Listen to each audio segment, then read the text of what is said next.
اعوذ باللہ من الشیطان الرجیم بسم اللہ الرحمن الرحیم۔ السلام علیکم ناظرین حضرات، میں آج آپ کے ساتھ جس ہستی کا ذکر کرنے جا رہا ہوں وہ ہیں ہمارے آخری رسول اکرم حضرت محمد مصطفیٰ صلی اللہ علیہ وآلہ وسلم کی دختر حضرت فاطمہ الزہرا سلام اللہ علیہا۔ فاطمہ سلام اللہ علیہا وہ معظمہ ہے جو قلب رسول صلی اللہ علیہ وآلہ وسلم کا سکون و چین ہے۔ وہ فاطمہ سلام اللہ علیہا جو پہلو رسول میں متحرک روح ہیں۔ وہ فاطمہ سلام اللہ علیہا جو کائنات کی اہم ترین ہستی اور عالمین کے اولین و آخرین تمام عورتوں کی سردار ہیں۔ وہ فاطمہ جس سے رسول اکرم صلی اللہ علیہ وآلہ وسلم اپنی ماں سے تعبیر کریں۔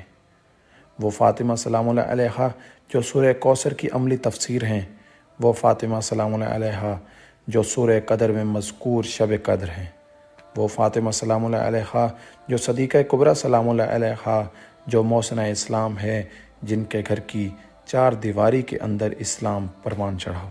وہ فاطمہ سلام اللہ علیہا جو کائنات کی عظیم ماں ہیں، جن پر اللہ کے رسول اکرم صلی اللہ علیہ وآلہ وسلم بار بار فدا اور قربان ہوتے ہوئے نظر آئیں۔ وہ فاطمہ سلام اللہ علیہا جن کو رسول صلی اللہ علیہ وآلہ وسلم دو مرتبہ کہیں مرحبا میری بیٹی فاطمہ۔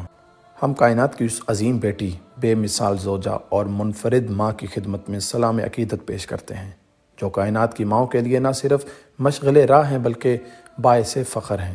ہمارا اسلام عقیدت ہو کائنات کی اس بے مثال خاتون جنت پر، جن کے لیے نبی صلی اللہ علیہ وآلہ وسلم فرمائیں فاطمہ سب سے زیادہ مجھے پیاری ہے۔ ہمارا السلام اس معلمہ کائنات پر جسے نبی اکرم صلی اللہ علیہ وآلہ وسلم کہیں فاطمہ تجھ پر میرے ماں باپ قربان ہو۔ ہمارا سلام عقیدت ہو ہماری سردار و آقا زادی فاطمہ الزہرا سلام اللہ علیہا پر، روز قیامت جس کی شفاعت کے ہم امیدوار ہیں۔ سلام ہو اس دن پر جس دن فاطمہ سلام اللہ علیہا اس دنیا میں تشریف لائیں۔ سلام ہو اس دن پر جس دن فاطمہ الزہرا سلام اللہ علیہا منزل شہادت پر فائز ہوئیں۔ سلام ہو اس دن پر جس دن فاطمہ الزہرا میدان حشر میں اپنے مظلوم بیٹے امام حسین علیہ السلام کا مقدمہ لے کر دربار الہی میں حاضر ہوں گی۔ فاطمہ الزہرا کو کوئی کیا جانے کیا مقام عظمت ہے فاطمہ الزہرا کا۔ فاطمہ الزہرا سلام اللہ علیہا زبان جس کے اوصاف کو بیان کرنے سے عاجز۔ فاطمہ الزہرا سلام اللہ علیہا تمام زمینیں جس کا حق مہر قرار پائیں۔ فاطمہ الزہرا جو بضاعت نبی ہیں، جو زوجہ علی بن ابی طالب علیہ السلام ہیں۔ فاطمہ الزہرا ام السبتین حسن و حسین علیہ السلام ہیں۔ تو ناظرین، آتے ہیں ہم اپنے آج کے مضمون کی طرف، جو ہے فاطمہ آسمانی تحفہ ہے۔ اللہ تعالیٰ جس ذات نے فرمایا ہم نے ہر شے کو پانی سے زندہ کیا، اسی نے فرمایا اور وہ اللہ جس نے پانی سے بشر کو خلق فرمایا اور اس کے لیے نسب و دامادی قرار دیا۔ سورہ فرقان آیت نمبر 54۔ اس ذات حدید نے حضرت سیدہ فاطمہ الزہرا علیہ السلام کو اہم ترین ایک یہ خصوصیت عطا فرمائی کہ جس پانی سے ان کو خلق فرمایا اسے اللہ تعالیٰ نے جنت کے پھولوں کا عطر نکال کر بنایا، اور اس طرح اللہ تعالیٰ نے حضرت سیدہ سلام اللہ علیہا کو دنیا کی تمام عورتوں سے ممتاز کرتے ہوئے اپنے رسول اکرم صلی اللہ علیہ وآلہ وسلم کو جنت کے تحفہ کے طور پر عطا فرمایا۔ حضرت امام رضا علیہ السلام سے روایت ہے کہ آپ علیہ السلام نے فرمایا کہ رسول اکرم صلی اللہ علیہ وآلہ وسلم نے ارشاد فرمایا، جب مجھے آسمان کی طرف معراج کرائی گئی تو جبرائیل نے میرا ہاتھ پکڑا اور مجھے جنت میں لے گئے، وہاں سے مجھے تازہ کھجور دی، میں نے اسے کھایا، وہ رطب میرے صلب میں آب حیات کی صورت میں تبدیل ہو گیا۔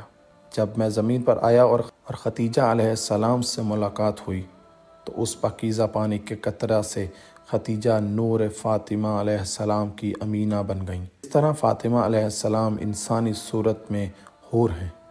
میں جب بھی خوشبو سونگھنے کی خواہش کرتا تو اپنی بیٹی فاطمہ علیہ السلام کو سونگھ لیا کرتا ہوں، آپ کو ان سے اور زیادہ محبت ہو جائے۔ جب مجھے چوتھے آسمان پر لے جایا گیا، جبرائیل علیہ السلام نے اذان دی، میکائیل علیہ السلام نے اقامت کہی، مجھے کہا گیا اے محمد صلی اللہ علیہ وآلہ وسلم تم نماز پڑھاؤ۔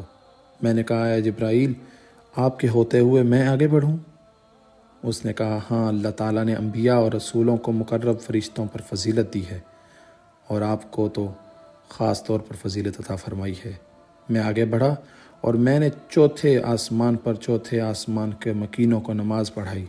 پھر دائیں جانب دیکھا، کیا دیکھتا ہوں؟ حضرت ابراہیم علیہ السلام جنت کے باغات میں سے ایک باغ میں ہیں جن کو فرشتوں نے چاروں طرف سے گھیر رکھا ہے۔ پھر مجھے 5ویں آسمان پر لے جایا گیا۔ وہاں سے 6 آسمان پر مجھے آواز آئی، اے محمد، بہترین باپ تمہارے باپ ابراہیم علیہ السلام ہیں اور بہترین بھائی تیرے بھائی علی علیہ السلام ہیں۔ جب مجھے حجابوں کی طرف لے جایا گیا تو جبرائیل علیہ السلام نے میرا ہاتھ پکڑا اور مجھے جنت میں داخل کر دیا۔ وہاں کیا دیکھتا ہوں کہ ایک نور کا درخت ہے جس کی جڑیں 2 فرشتے ہیں جو فاخرہ قیمتی لباسوں میں لپٹے ہوئے ہیں۔ میں نے پوچھا، میرے حبیب جبرائیل علیہ السلام، یہ درخت کس لیے ہے؟ انہوں نے کہا، یہ تیرے بھائی علی ابن ابی طالب علیہ السلام کے لیے اور دونوں فرشتے ہیں جو قیمتی فاخرہ لباسوں میں لپٹے ہوئے ہیں، یہ روز قیامت تک لپٹے رہیں گے۔ پھر میں آگے بڑھا، میں نے ایک کھجور دیکھی جو مکھن سے نرم تھی، مشک سے زیادہ خوشبودار اور شہد سے زیادہ میٹھی تھی۔ میں نے وہ کھجور اٹھائی اور اسے کھا لیا۔ وہ کھجور میرے صلب میں آب حیات کی صورت میں تبدیل ہو گئی۔ جب میں زمین پر آیا اور خدیجہ علیہ السلام سے ملاقات کی تو فاطمہ علیہ السلام اس نورانی آب سے حاملہ ہو گئیں۔ پس فاطمہ علیہ السلام انسانی صورت میں حور ہیں۔ میں جب بھی جنت کا مشتاق ہوتا ہوں تو میں فاطمہ کو سونگ لیا کرتا ہوں۔ حوالہ علل الشرائع، جلد نمبر 1، صفحہ نمبر 183، باب 147، حوالہ 2۔ ایک اور جگہ پر جابر بن عبداللہ سے روایت ہے کہ انہوں نے کہا، یا رسول اللہ صلی اللہ علیہ وسلم سے پوچھا گیا، آپ فاطمہ کو چومتے ہیں، انہیں گلے لگاتے ہیں اور ایسے انوکھے انداز میں پیار کرتے ہیں جیسے کوئی اپنی بیٹی سے پیار نہیں کرتا؟